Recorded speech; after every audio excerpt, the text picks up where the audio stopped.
At this time, I have the pleasure of introducing Miss Ebone Smith, first year SOARS protégé, Virginia Tech University.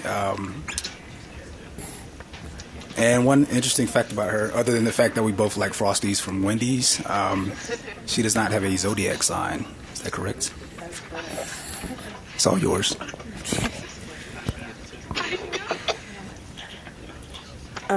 Good morning, everyone. My name is Ebony, and I'll be talking to you guys about the El Nino Southern Oscillation and how it influences the distribution of daily rainfall on Christmas Island. So first, I'd like to let you guys know where Christmas Island is on the map. So, I'm not quite sure how this works, so I just won't use it. Christmas Island is north of the equator and south of Hawaii. And Christmas Island is a part of the Line Islands, which is also a part of the Republic of Kiribati. And they go off of Line Islands time, which is how we used our data. And there's approximately 6,500 residents on the island that rely heavily on rainfall water for drinking, washing, and bathing. And then, so they approximately get 1 meter of rainfall a year. And part of the reason that we use Christmas Island is because it's located in the central equatorial Pacific, which is where a lot of the influence of the El Nino Southern Oscillation takes place. You guys have heard a lot about the El Nino Southern Oscillation today, so I don't feel like I need to tell you guys exactly what it is, but if you have questions, let me know at the end. So how I personally chose my data and what years I would analyze was I chose to use the ONI, which is the Oceanic Nino Index, a measure of anomalies in sea surface temperatures in the central equatorial Pacific. And you'll see circled are the 3 strongest El Nino events to date. So my project started in 2016 when NOAA and other partners went to Christmas Island and took surface meteorological data and measured rainfall data, and then brought it back for analyzation. The project is a part of multiple locations and multiple other projects, so it's not just this project, it's also part of a more bigger scheme. It's important to notice that they were there for only 3 months, from January to March, and they collected nearly 1 meter of rainfall, which is approximately the annual average. So I used 3 different data sets. I used CXENRR, which is just an abbreviated version of the El Nino Rapid Response data set. Then I used the DECA AWS data set, which is an automated weather station located above a freshwater lens, and it only has data from May to July, from 2015 to 2016. And then PLCH, which is from the official meteorological service station of Kiribati, and they have different time gaps from 1991 to 95, and then 2004 to 2014. So it is important to notice that when I show you guys my time series later.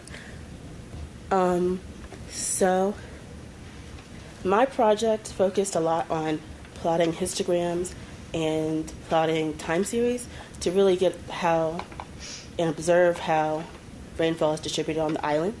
And I used for each data set the same time frame that NOAA and other partners went to Christmas Island, so the 25th of January to the 29th of March for each year that I analyzed. And I used the ONI, as I said earlier. So here's my first time series from 1970 to 1995. On the x-axis, you'll see the date range, and then on the y-axis, you'll see the amount of precipitation. You'll see that for this time range, the maximum is at around 1980 to 1983, which I said earlier is one of the largest, strongest El Nino events to date. And you'll see that they really don't get that much rain above 200 millimeters ever. So I pointed out this one. It's a neutral event, but I've gotten questions about it in the past. So that is 511 millimeters of rainfall, but it's during a neutral phase of ENSO.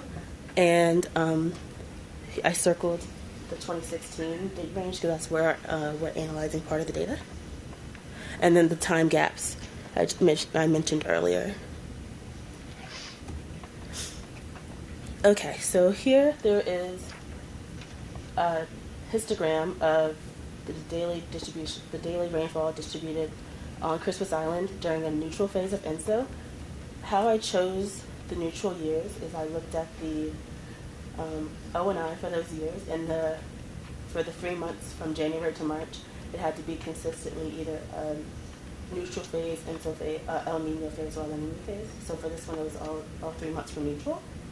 And you'll see that there's approximately 91% for 0 to 10 millimeters of rainfall, but then the range, it's important to note that the range is from 0 to 170, and with very scarce percentages for rainfall, heavy rainfalls, and moderately heavy rainfall. And then for the El Nino phase, like I said earlier, same date range, and then it has to be El Nino for all 3 consecutive months. And you'll see that the range on the x-axis is far wider than it was for the neutral phase. So you'll see instead of being from 0 to 170, it's from 0 to 240 millimeters.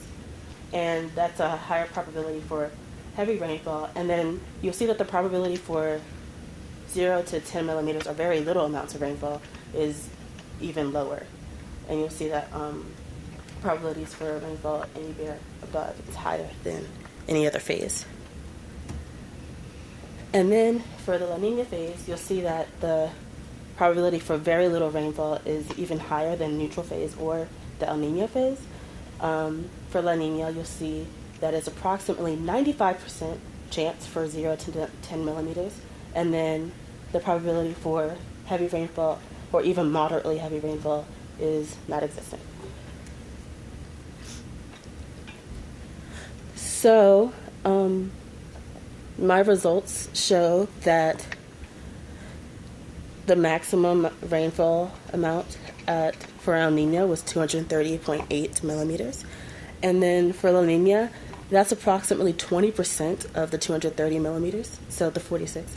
And then the 166 is about approximately 72% of the maximum from El Nino. So you'll see that El Nino has a very strong influence on the rainfall amounts and how much it actually rains during the phase.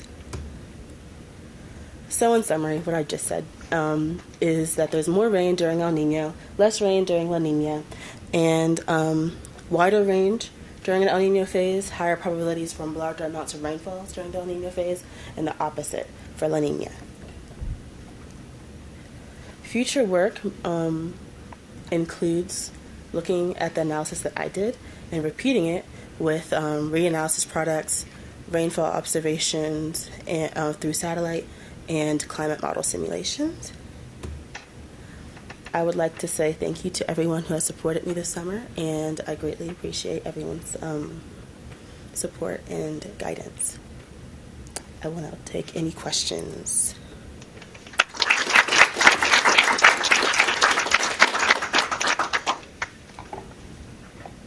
Yes. So, very interesting. Do you have a sense that Hawaii has the same thing, or is it too far away, do you think?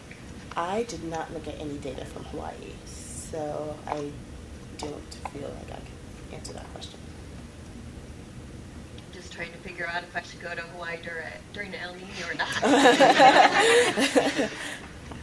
Yes. Could you comment on the implications of the huge difference between La Nina and El Nino rainfall amounts for the people who live on Christmas Island? So La Nina, so you're asking, can you repeat your question? I'm sorry. Could you comment on the implications for the people who live on the island and having such a huge swing in the amount of rainfall that they get?